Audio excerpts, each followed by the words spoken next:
Hey, it's Miss Shula. It's Miss Shula in the house.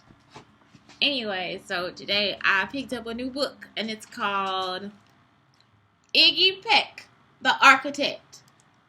Iggy Peck, the Architect. The Architect. I think this was like my third or fourth job choice as a kid, okay? To be an architect. And I'm pretty good at it too. I really am. If kids out there like architecture, you should use a program called CAD, and I think that Google has it somewhere for free. AutoCAD, AutoCAD.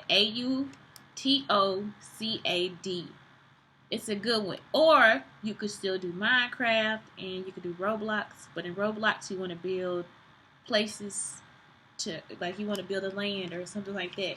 That'll help you with your architecture skills. So, Iggy Peck, Architect.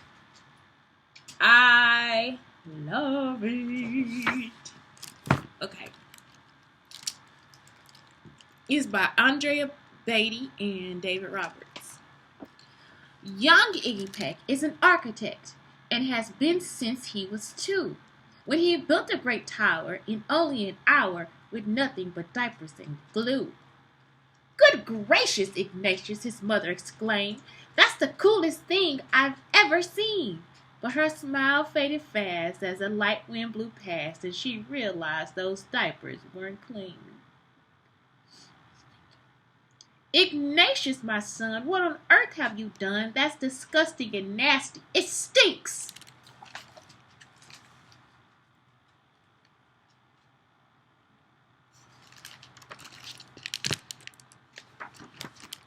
But Iggy was gone. He was out on the lawn using dirt clods to build a great sphinx.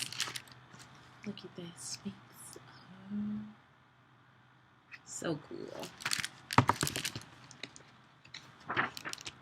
When Iggy was 3, his parents could see his unusual passion would stay.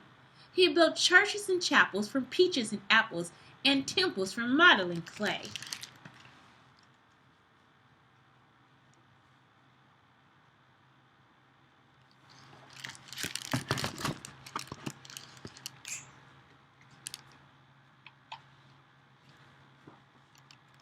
At dinner one night, to his father's delight, Iggy got a bright gleam in his eye, and out on the porch built the St. Louis Arch from pancakes and coconut pie.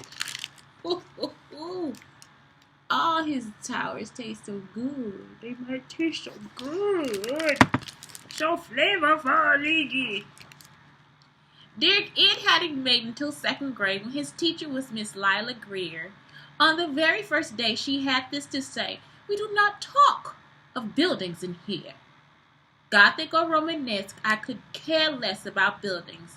Ancient or new," she said in her lecture about architecture that it had no place in grade 2. Aww.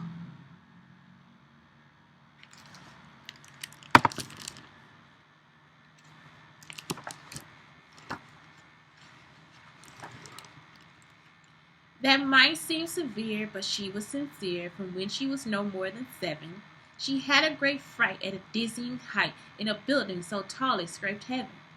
On an architect's tour of the 95th floor, young Lila got lost from the group. Aww.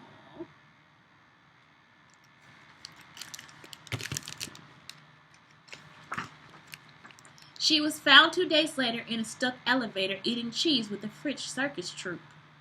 After that day, it's quite safe to say she thought all building lovers were nuts.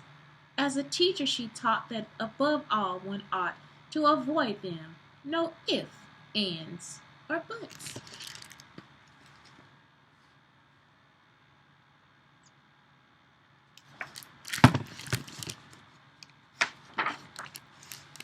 As you might guess, it will cause Iggy stress to hear such terrible talk. But he didn't hear. He sat in the rear while building a castle of chalk.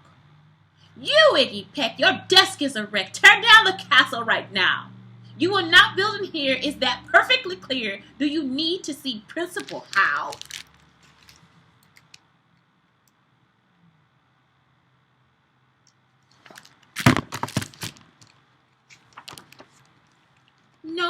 Iggy said, he lowered his head and his heart sank down to the floor.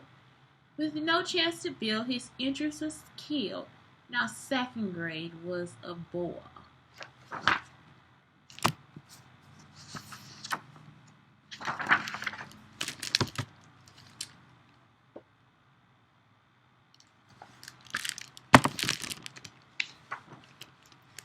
After 12 long days that passed in the haze of reading, writing, and arithmetic, Miss Greer took the class to a Blue River Pass for a hike and an old-fashioned picnic.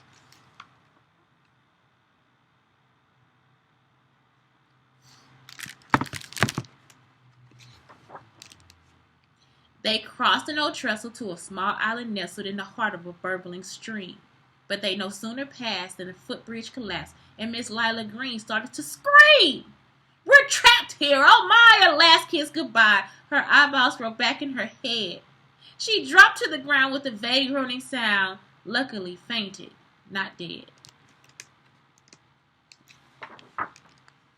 The class was amazed. They stood there quite dazed, uncertain of what they should do.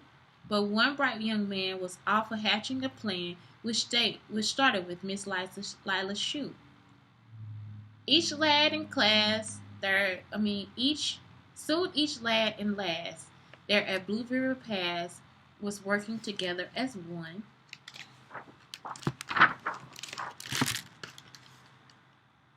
Oh, did I show the page where she fainted? Let me see. Let's go back one page. Look at that. She passed out. You poor woman. You poor woman. Okay, let's keep going.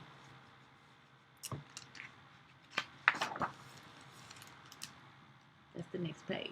Show it again. And when she came to, Miss Lila Greer knew that something quite grave had been done. She looked in the air and saw hanging there a structure with cables and braces, and on the far side, beaming with pride, were 17 smiling young faces. Boots, tree roots, and strings, fruit roll-ups and things, some of which one should not mention, were stretched ridge to ridge in a glorious bridge dangling from a shoestring suspension. Oh, it's wonderful. It's wunderbar, you wonderful architects. It all became clear to Miss Lila Greer as she crossed that bridge over the stream. There are worse things to do when you're in a grade 2 than to spend your time building a dream.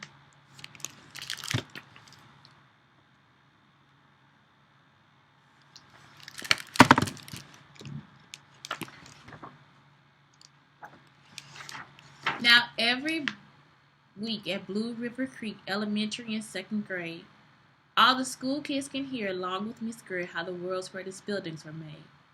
The weekly guest speaker in t-shirt and sneakers talks of buildings from Rome to Quebec. Of course, he's the guy who builds towers from pie, that brilliant young man, Iggy Peck.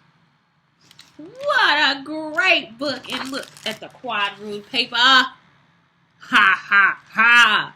So if you have your own book, you can draw in the back of it. If you want to give it to the library, just buy some. I love this book. I love it, Miss Andrea Beaty and David Roberts. I love the book. It is so Italian to me. I love it. So, yes, if you have the book, get it. If not, get it from the library. You will save yourself $14.75 by just getting it from the library. If you want to own it, then I say own it. It's on my Amazon book list. What a great book. Anyway, it's Shante Shula from Shakariad. Darlings, please have the greatest day. Be great, darlings. Be great.